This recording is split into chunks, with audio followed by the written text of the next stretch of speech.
J'ai l'impression d'être féministe depuis super longtemps.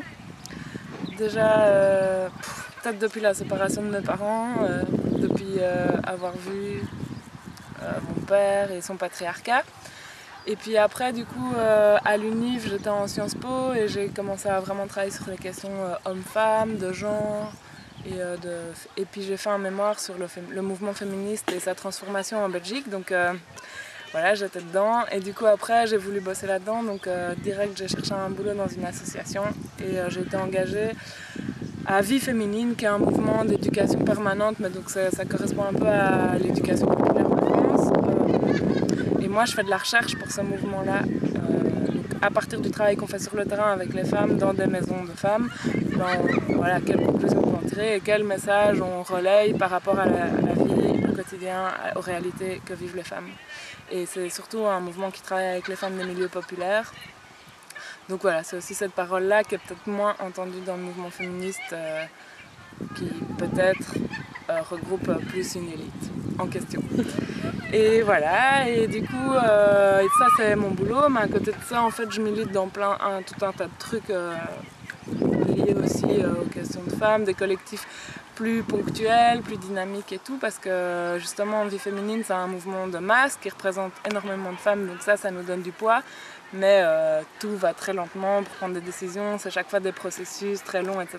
Donc c'est chouette de pouvoir faire ça et en même temps des trucs plus petits, plus ponctuels, des actions plus de choc et tout, c'est deux trucs un peu différents.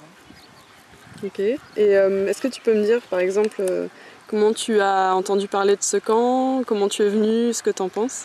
Donc nous on travaille avec la Marche mondiale des femmes de Belgique et de Bruxelles et donc on suivait un peu tout ça et je sais plus où j'ai vu la première info, mais voilà, comme je suis dans ce réseau-là, je reçois pas mal de mails avec toutes les infos, donc j'ai vu ça. Et moi, d'emblée, j'ai dit que j'étais vraiment motivée à venir. Et puis après, la question, ça a été qui va pour la sauce.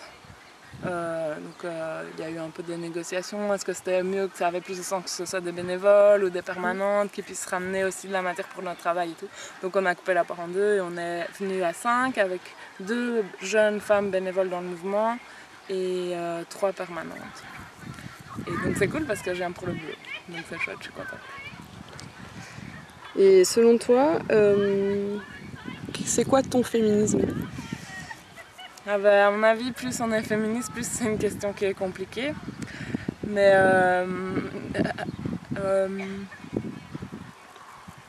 je réfléchis.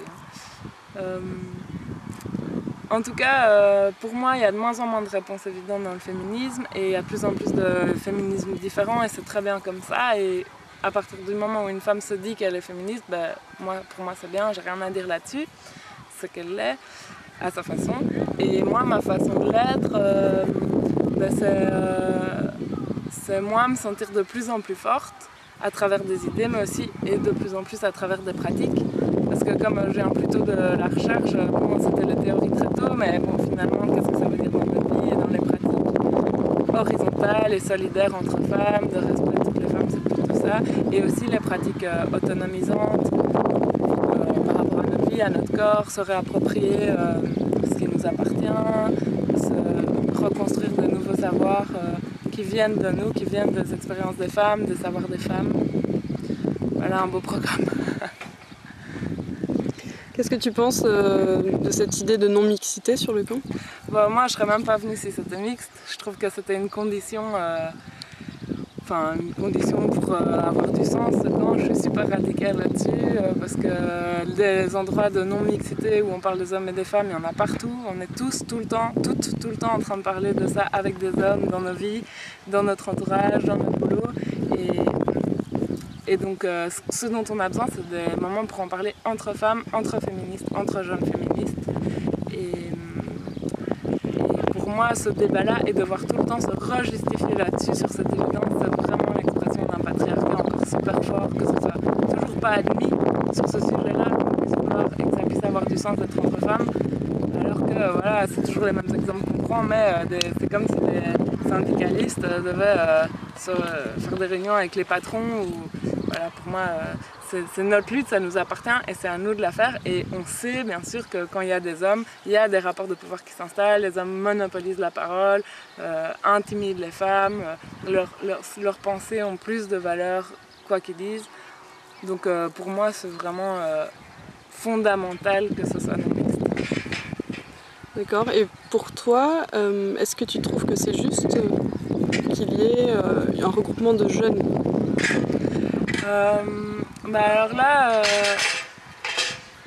c'est une question de temporalité. Évidemment, toute division entre femmes, elle peut poser question, puisque l'idée c'est d'être solidaire toutes les femmes ensemble, mais à la fois certaines femmes vivent des réalités différentes, les femmes racisées, les jeunes femmes ou les femmes aînées ou les lesbiennes. Et donc pour moi, ce qui est intéressant, c'est la tension entre des moments non mixtes de ces femmes-là, donc non mixtes entre jeunes, entre lesbiennes, qui puissent se réapproprier une expérience, une parole par rapport à ce qu'elles vivent et puis articuler ça avec des moments mixtes entre toutes les femmes pour que toutes les femmes puissent prendre conscience des réalités vécues par les autres femmes et s'identifier et mesurer les rapports de pouvoir entre femmes.